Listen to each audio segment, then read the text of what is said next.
All right, well, let's get going. Welcome everyone here to today's used car marketing monthly roundup. This is something we've been doing all year where we get together typically on the first Thursday, because today's Thursday, first Thursday of every month, to talk about the used car business. So I'm Ryan Girardi. I appreciate you taking the time to join us, whether you are here live or catching the video replay. It's great to have you here. Today is Thursday, December 12th, and today what we plan to do, we're going to look at the case of rising inventories, how that's impacting both franchise and independent dealerships. And I have Stu Zalud up here with us, who's going to also give us his take on what he's seeing on auction trends. And I hear some audio in the background, so if it's me. Let me mute it, Ryan. Hang on a second. Might be me. Okay. No, I think it's probably me. Maybe it's you. I'm fixed on my side. I should be good, but I'll double check. But as I was saying, that was Stu there. I got Stu Zalud. We got Eric Miltsch coming on from Dealer Teamwork, Laurie Foster, and Guy Campbell. We're going to look at a new report that Guy has from Marketcheck on top selling used models, just kind of expanding on what we looked at last month. Eric and Laurie both are coming back from Used Car Week. So we're going to spend a little time looking at their sessions that they presented at Used Car Week. Before we get going, let me do a couple of house cleaning items just for everybody here. Hang on a sec. If you are new to these, we stream these live. They're conducted as a Zoom webinar. We stream them live, we record them, and then we feature these on the AutoConverse podcast. So if you're into podcasting, definitely subscribe to the podcast. It's great listening material. If you want to join us on Zoom, you can, just like a traditional webinar. Just get yourself registered. I'll go through that at the end. And of course, you can tune in here via live stream. So that being said, why don't we get going? Stu, as I was explaining to you, I go to auto remarketing pretty religiously to try to keep a pulse on used market trends. And, they have lots of, reports and stuff. I think Cox recently came out with their annual report, but what we're seeing is a rise in inventory and how actually that's working out well for independent dealers. So I'd be curious what you can shed on that and how you're seeing that reflected on the auction side of things. Well, Ryan, I think it's a kind of a two-edged sword, to be honest with you.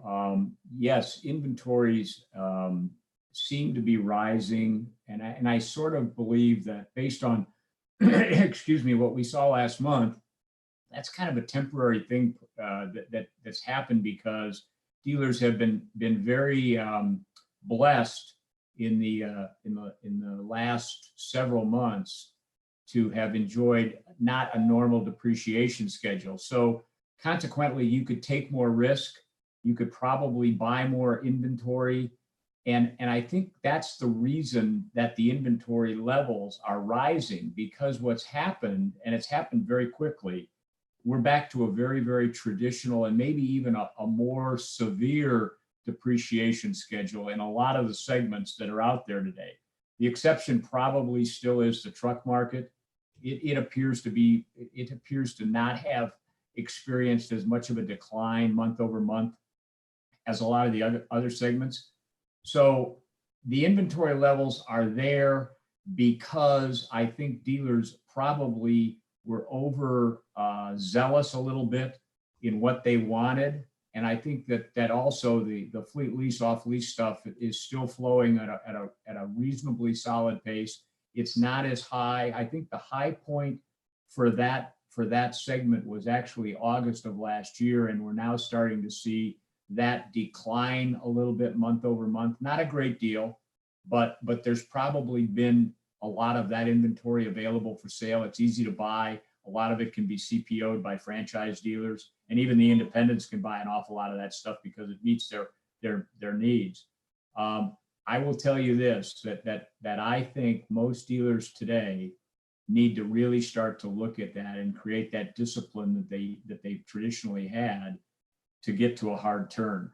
Now that's going to create a short-term probability of continued inventory availability. The question is it at the right price, and is it at a price that somebody can sell? You know, you can price it to keep it or price it to sell it. And some people still are under the impression that whatever they put out there at whatever number is going to sell. And that's just not the case. I think that the other thing that's happened, and this is very, very unique, and it doesn't happen a lot, but it has happened right now. I read a statistic the other day that currently, right now, there are the largest percentage of unsold, believe it or not, 2018 and 2019 models are still sitting in new car dealers' inventories. And because of that, there's going to be a severe downward pressure on the late model inventory that is in the auctions, because if, you know, when you throw all the incentives on those cars to get rid of them, I was with a dealer group earlier in the week, and this dealer group was showing me their matrix on vAuto of what their time frame is and how fast inventory is moving. And when you get into the higher price stuff, the time frame spread out dramatically in terms of profitability and also days supply. Here's the reason. A lot of the OEMs won't let dealers sell cars at below triple net, no matter where they are, unless they're in a used car inventory, because they don't want to disrupt their incentive schedule and their percentage of I don't know what the number is, but they want that car sold as a used car. So the smart guys are taking those brand new cars, transferring them to a used car inventory, marking them down dramatically, and you're selling against a real used car. And that's going to be an issue for a while. To make it a used car, do you have to like put it as a demo or a loaner, or do you? They probably do. That's state by state, Ryan. But I think some of them probably title them. Sure, they probably create a title and put them in the dealership name, and then title them from there to there, and offer great deals. Eric, I'd love to hear your thoughts, but what comes to mind is, as you're saying that, maybe it's a great opportunity for subscriptions. I don't know if you can, if it's a new car, but companies like Fair and Flex Drive, where you can make those models available, that might be an option. But Eric, you've been in the used car business for I mean, you kind of cut your teeth there. What's your take on this? And you're on mute. You're on mute. Got to unmute first. Those Stu's absolutely right. Those inventory levels are dangerously high for some of the brands. I was reading as well, Stu, that I think it was Mitsubishi leads the pack with, I think it was 106 days supply or 107 days supply. So they're gonna get aggressive, obviously, with different incentives. Where the flip side of it is, something like Subaru was the best. I think they were at like under 25 days supply. So it's very very swing. And fortunately for GM, the strike helped it. They were at like 90 plus. I think they came down to 70 or 65, something like that. So it's gonna be very across the board. But again, from a used car standpoint, I still think it comes back, and that's where my focus was on. It's just you've got to have a strict, regimented, and consistent management process towards targeting your pricing. Out of the gate. Most dealers, when you ask them, do you have a target state supply that you are living and learning by constantly, or do you have a cost to market percentage that you're trying to target? Most of them, even from there, Ryan, they don't necessarily even have a consistent price to market rule for their pricing buckets. It's just between 98 and 100% or 94 to 97% of market, those types of things. I think that's where these types of this type of fluctuation right now, the dealers need to be at least somewhat aware and knowledgeable, so that they can at least create a much smarter pricing policy for their dealership. That's your path to profitability, and it has to start there. Obviously, after you wind up creating, once you've acquired the cars. Stu, you said that unsold new vehicle models are at the highest percentage then in what, the last 5 years, 10 years? I believe it. I believe they said, I think it's more like 10, to be honest with you, Ryan. I don't remember exactly what the time frame was, but it was a long period of time. And when I say unsold new, that means new 18s and new 19s that still haven't had a first-time owner. You know, Right. and the 20s are here for the most part, right? So that you know, traditionally, you would be out of your year-old cars by now. I mean, even if whatever your carryover number was when the new cars arrived, let's just say mid to late September, you started to get the next year's cars in. In about 90 days, traditionally, dealers would have, you know, there's always going to be a few stragglers, but for the most part, at least in my lifetime, we had most of our inventory sold. No matter what it cost us to sell it, we would get rid of it by 12/31, and we're almost to that date right now. There's still brand new 18s out there and a tremendous amount of 19s that haven't sold. So what does that do? I mean, eventually that's just going to drive down the price of a 15, 16, and 17. It has to. So this is not just some sort of seasonal or 2 to 3 year blip. This is more of a more of an anomaly than in decades past. I think to a degree, yes, but here's what's happened from the franchise new car side. So many of these manufacturers have created programs that force that dealer to buy inventory, and they haven't slowed the production down at all. Recently, they just did. I think I saw Toyota or somebody's cutting production for a couple of weeks in December because they're building up a backlog. They haven't addressed that from the OEM standpoint. So what they've done is they've made it attractive to get a big pot of money as a dealer if you take more cars. Well, guess what? That is now finally starting to catch up with everything. Yeah. Because the market's slowing at the same time. We've been looking at a market that's been expanding from a new car standpoint. I think everybody on this call would agree that stopped and we're into a decline or a flat market as moving forward. Especially if you eliminate the fleet and just look retail to retail. So I want to move into the next segment with Guy here, if you want to get your reports ready, but just to kind of put some perspective on that, what it sounds to me is that because of what you said about the OEMs really dumping these models on dealers, now we've got this backlog that's causing the rising inventory, and ultimately that's going to drastically affect supply. That is affecting supply. That's going to put used cars out on the market for way less than they normally would be, right?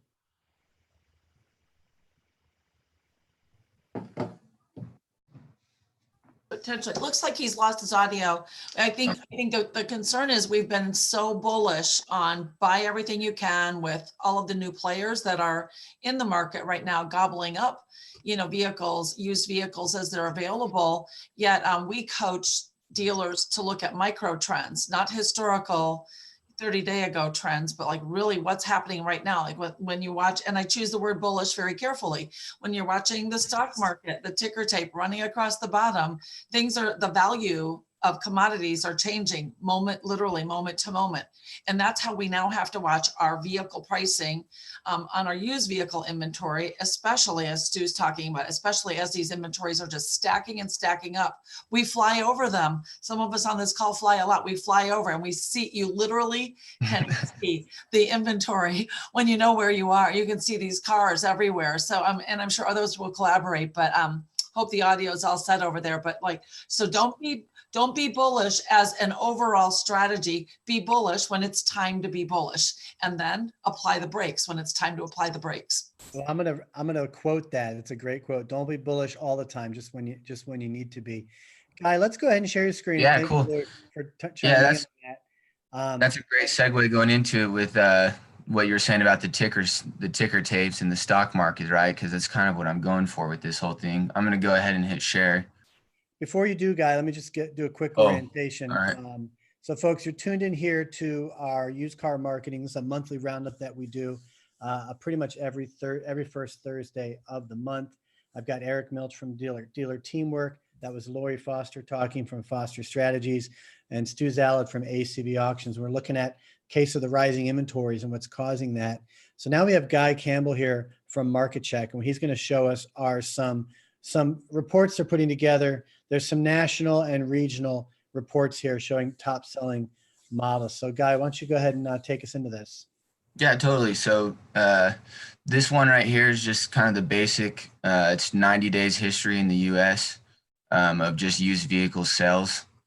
And so basically this is pretty much the same thing I was showing on the last one that we had. What's improved now is we can go through here and pick whatever states we want to look at, whatever cities. We can even choose certain makes. I mean, as far as what you guys have been seeing and everything, have you seen any kind of numbers close to this? Does this mean anything to you of 90 days history? I know you just came back from used cars week. Well, the Ford F-150 is always a top selling model. Yeah, of course. Yeah. Yep. It always is. Especially in new, which has been proven, but it's really hard for me to find any reports on used vehicles sales numbers, you know. I'd be curious, Stu, if you're looking at the average days on market, you know, are those from your take? I mean, I know it's at the national level, but does anything stand out for you there?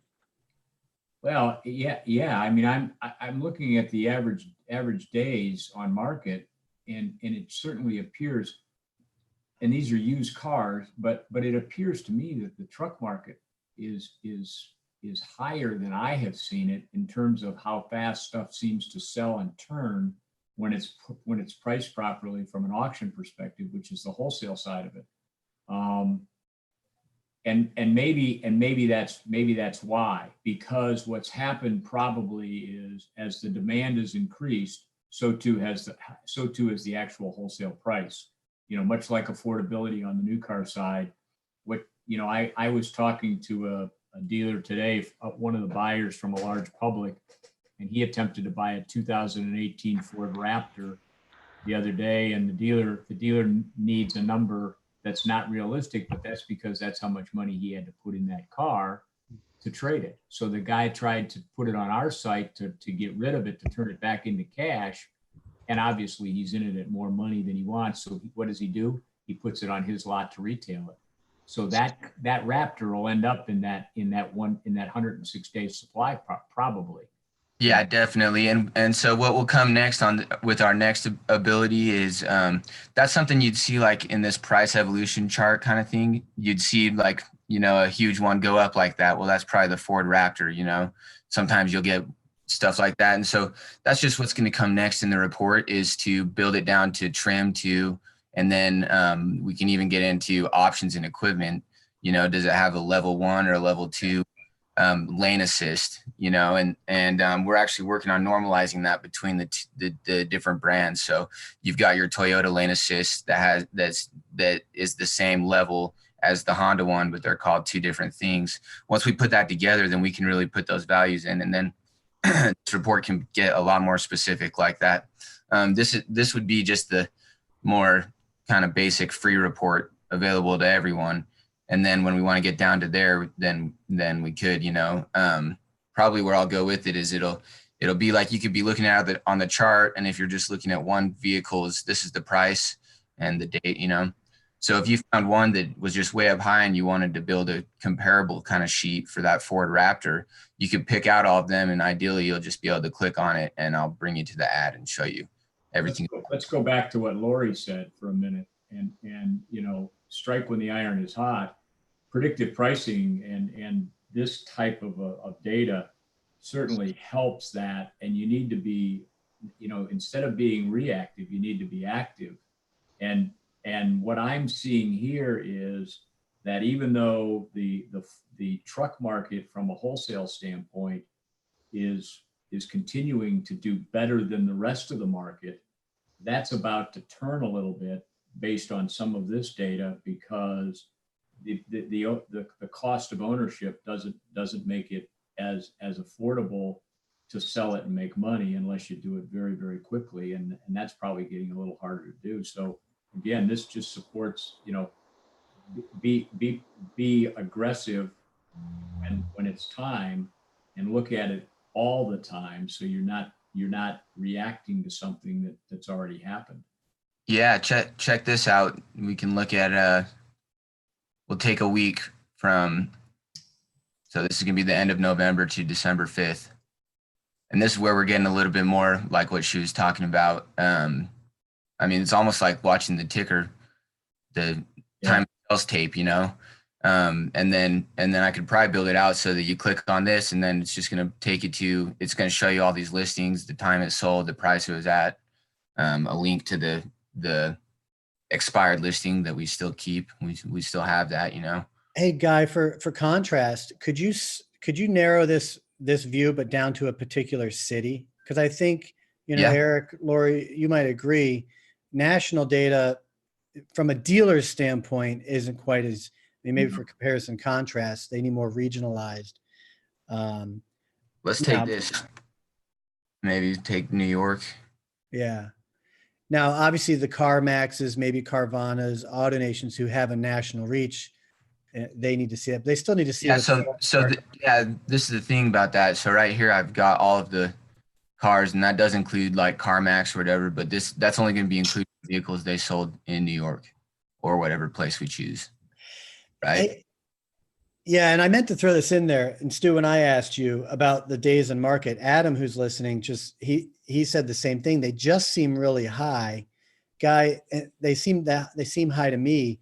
Is there a margin of error on the information? Or Yeah, I mean, it's the used. It's something that I'm going to have to go back through and just set some kind of limit to each one, so that all of the you know, the one vehicle that just one guy kept on his lot for 200 days or something, that was just a crappy old Silverado 1500 or whatever, that's what's messing up the days on market. So you have some outliers that might so you got to have almost like a curve that eliminates that or accounts for. Yeah, and that's something that we already do with like the hedge funds that we're selling this data to. It's just not something I've gotten to yet on my kind of report that I'm building out on it. Yeah. But yeah, that's definitely coming. I think you could probably get rid of those if I just added the year and you're just looking at, say, the last only 2007 to 2014s or 2019s or whatever, then you're probably going to have a lot lower days on market. All right. So good, Guy. Thanks for bringing that. The report's really coming along, and folks, you know, we're sharing that with you to give you an idea of the type of data that we can aggregate. And then what you want to do is reach out to us, get with me, get with Guy, and help us, you know, use that data to do the things that we're going to talk about right here, Laurie, you know, getting into, and Eric as well. You guys both came off a used car week, put on by Cherokee Media Group. Eric, I know your focus was on really dominating your market and inventory management. Laurie, you were focused very much on leadership roles and practice. So I'd love to just spend the last 10 minutes here kind of intermingling in there. Eric, let me start with you, just, you know, knowing the rising inventories that we just talked about and the auction trends, looking at Guy's data. What's your put your spin on that from a dealer standpoint? What do they do with this information? Yeah, that's a perfect one. And Guy, that's awesome data, what you have. I absolutely want to talk to you about that. But I think that's a perfect way to encapsulate this changing landscape and the dynamic that's happening in the industry. Dealers have to understand that A, this data is there, and then B, plug that in with the new world of marketing in terms of this marketing automation concept to be able to act at the speed of the customer and at the speed of the market. You know, and Laurie, your analogy is so spot on in terms of like literally watching the ticker. And that goes back to what we're trying to do, Ryan, as well, in terms of our management and philosophy approach to try to guide these dealers literally on a day-to-day, week-to-week type of portfolio management for their marketing activities, because it's about getting this data. It's about being able to react, you know, proactively to it instead of just a latent reaction, but to be able to manage this so much more intelligently and so much faster, leveraging the marketing automation to be able to create offers for your inventory, merchandise it completely, and then be able to publish it instantly and automatically through the channels, you know, through all the marketing channels to where all the customers might be, between social media, email, paid search, organic search, you know, local search. Those are, you know, if the dealers are still just relying on old school methodology and you know, hand powered type of solutions, they're not going to be able to keep up with the dealers that are adopting this type of philosophy. Yeah, I think it's like a dynamic pricing, you know, it's going to give you dynamic pricing. And I think that I think customers will want to see it too. You know, they want to see that that's exactly what the car is worth today, you know? Exactly that's the same approach we're taking, Guy, because we want to be able, through our software, through Dealer Teamworks platform, the MPOP, we have the ability to, like I said, merchandise these vehicles in real time, which then in turn, to be able to affect the distribution of those, so that everything else on a true omni-channel approach is all real time and consistent, so we can create a better shopping experience. Laurie, let me turn to you. I'm going to throw this at you. It's a question from Adam, who's watching on YouTube. Now, we partially answered his question before I saw it. We were looking at the days of market, which did seem high. So assuming there's a little bit of margin of error there with some outliers, I don't think it's going to drastically impact the number. So Adam's question is, why do dealers let their cars be on market so high? Is it because, as he says, they don't dated pay plans? Is it they don't want to take a loss? I mean, there's probably multiple factors and it could be different, but what's your take in response to Adam's question? I'm going to lift off of where we all want to go and go, why did that one guy make that decision? Right? Or why is that one guy not doing that? And I'm going to lift off of it and go, it's like the dealer or this chief strategy officer that I'm advising that they have in place now, nobody's watching. Used car departments, for some inexplicable reason, are still being treated like as the building next door, or like that's Bill over there. And he, like, for some, I can't get my head around it, because all the data's there. We have the impact that CarMax and Carvana have made there. That business is still not attended to the same way by the GM or the dealer that the new car department is. Same as then we see the trickle down, like with the service department, does it get as much attention? So if you don't inspect it, what do you expect you're going to get out of it? And so I think that applying overall strategies that require not the monthly look back. So many of our meetings, and Ryan, not sure if this is where you want to go with this, but this is what I honestly think. It's like so many of our meetings about what's happening are at best weekly, and looking at what's been happening with the department. Even those who say they're doing daily meetings, they're not really hashing through what's going on, or this would not be occurring. So most meetings are just uber historical. And instead, I really advise that we all take a look at micro trends that are current in real time. What's happening right now? So that's how we get there, because we were not paying attention. And that comes to somebody above with advisory over the used car department, really knowing the questions to ask and just ask it. It's not about even being brave or courageous to ask them, just asking them. Hey, Ryan. Go ahead, Eric, and then I want to prompt Stu with a real question. quick. Take Stu's information and Guy's data, and then combine that obviously with that approach that Laurie's talking about. And the net result is just simply a much more efficient and effective marketing spend at the tail end. Every single, all four of us could literally create a linear path to the success on this. And as Stu pointed out earlier, with the impact of the inventory and the pricing elements and the pricing structure, it's obviously going to be harder and harder for the dealers to try to hit those margin targets that they need to for profitability. And that's what really I think is the underlying theme here, because once you connect all four of our dots here, you've got the recipe for success. And I think it comes back to, again, just consistency and accuracy in the leadership, and then the adoption of these new philosophies. That's where I'm seeing it personally, where a lot of people are struggling with that. But again, the point is more and more people are realizing this, and they are in fact moving forward, but more people need to do that to be able to reach their targets. Let me share this. It's right on target with what everybody's talking about. But ACV came into existence because of efficiencies and because of cost, to drive both, to improve the efficiency and to drive the cost down. And I will tell you that when a dealer doesn't succeed on a digital platform, it all begins with the engagement of the bidding, and that's all based on the price of the car. If you've made the mistake, and we all make them every day, the best way to eliminate that mistake is to use Laurie's philosophy. Look at the ticker tape, determine whatever number you want to use, what that value is today, and then open the auction below that number. You'll engage more people. And what happens? Would you rather have 35 or 40 people or 100 people looking at a car and bidding on it? Or would you rather have 2 or 3? And if it's still less than your starting price, when you get it to the dealership to retail it, to Eric's point, when you get it to that dealership, you're going to have a better opportunity to retail it and make a reasonable margin on the car. The transparency and the margin compression has hit used just like it's hit new. And hence a company like ACV comes to life just about 4.5 years ago and has had tremendous success because there was a need. And it all starts with what do I own it for to how much I can retail it for, whether you believe in Dale Pollock's philosophy or someone else's philosophy. No matter how you price it, it has to be market reflective.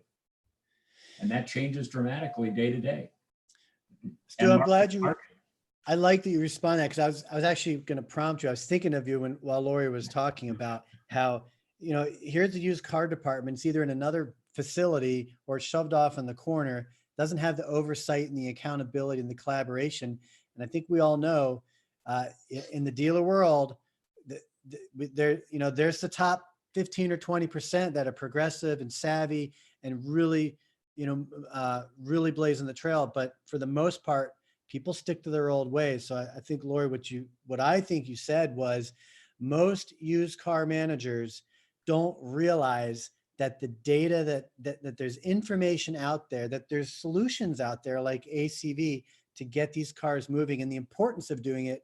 Because I think to Adam's point, what he's saying is the old school way of thinking is, I don't want to lose money in this car, so I'm going to hold on to it, and not realizing they're just going to keep losing money on it in most scenarios. So what am I getting this right? Anybody disagree with what I said? No, I totally agree. I mean, it comes down to, again, just better acquisition management, better, things like better recon process and cost management.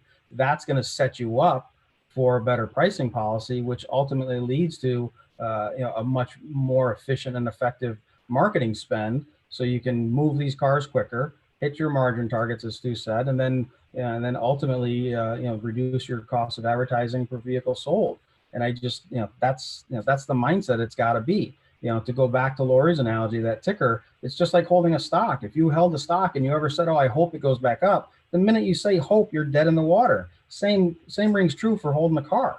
If you say, oh, I hope I sell it next week, that car's done. You're already a loser. So it's just a matter of being much more consistent and proactive with literally every stage of this process.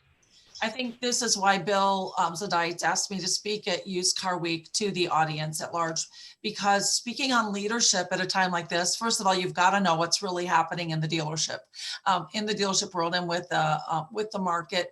But I spoke on, and apparently it really resonated with the audience, but like really let's back up and look at it and go, our used car departments are operating on instinct and intuition, when instead we should be using intentionality and impact. And then all of this data. So I used all of these I analogies for I ways for these departments to be more successful. But I asked also that the dealers, as they're managing these used car departments, to do it thoughtfully. Like, where were we and what worked then? And then now what tools do we have now? And are they really equipping the people that need to make these decisions? Do they have the tools? Do they have the bandwidth, the personnel to do it? Do they have teams in place to help? And so like looking at navigating that through, and I even asked the vendors in the audience to help support the used car managers in this quest for greater levels of success in a rapidly changing marketplace that's shifting right before our eyes and under our feet. So the message really resonated because we've got all these tools, and then we have to ask ourselves, why aren't we seeing the increases in margin? Why are we seeing decreases in margin when we have more tools than ever? Why are we not seeing greater efficiencies when we have all of this? It's because we have to peel it all back without having the people all in the right place and getting measured for and helped with the right things. it won't matter. So I'm just really appreciating hearing what everybody's bringing to the table. And I hope we can knit this together to something to lift those people who really deserve to experience the success. Plus every one of us on this panel wins when our dealers win. So I just think it's a great conversation, Ryan. Thank you. Thank you, Laura. I was going to give you the final word and you took it. So great ending there, folks. I like to keep this to 30 or 40 minutes. So we're going to call it a wrap, but to expand on your point, Laurie, this is meant to be, you know, I like to use the term collaborative thought leadership, right? We come in here, we kind of look at some trends and some issues, we talk about them, but solving the problem and applying the change that you need, that takes time, that takes process, it takes leadership. Everybody in this room is part of that solution. They're all here for you. So Eric, great to have you here for the first time. Folks, you should be seeing Eric a bit more often moving forward. I finally got him locked into what we're doing. Laurie, great to have you here for the first time. Just great insight that you brought to the table. And it's funny, we've been talking for the past few months. I never even knew that used cars was a passion area for you until our last conversation. So I appreciate that. Guy, thanks again for the reports. Guy's been coming up here the past few months, so keep working on making those valuable. And Stu, great always to have you with your insights on the market trends. Thank you. You're welcome. Happy to be here. So folks, we're going to go ahead and wind this down. Again, this is our monthly used car marketing roundup. We do this pretty much on the third Thursday of every month. You can tune in live on YouTube, like many of you have. Thank you, Adam, for chiming in with your great questions. You can also register here. Go to autoconversion.net, look under webcast. You'll see under auto retail used car marketing. Get yourself registered. That'll send you some information about our program. This is one of 6 auto retail marketing webcasts that we do month in and month out. You're welcome to participate as an attendee or as a panelist with your audio and video on. You can call in and just be on audio. We had a great conversation Tuesday with some callers that had dialed in. So get yourself registered. Each program has its own individual registration. You get a few emails, and there's a calendar. Look right here. You can see on our calendar of programming. You can click on the date. You can see who's lined up, and that's the best way to get involved. Be sure to check out our community section right here. We have a LinkedIn group that you can participate in. It's an unlisted group, so you have to knock to be invited. So I'll let you do that on your own. And once again, Ryan Girardi here. Thank you to everyone, Laurie, Eric, Stu, and Guy. And folks, we'll be back. Have a great holiday. We'll be back next month with our roundup. Take care, everyone. Thank you.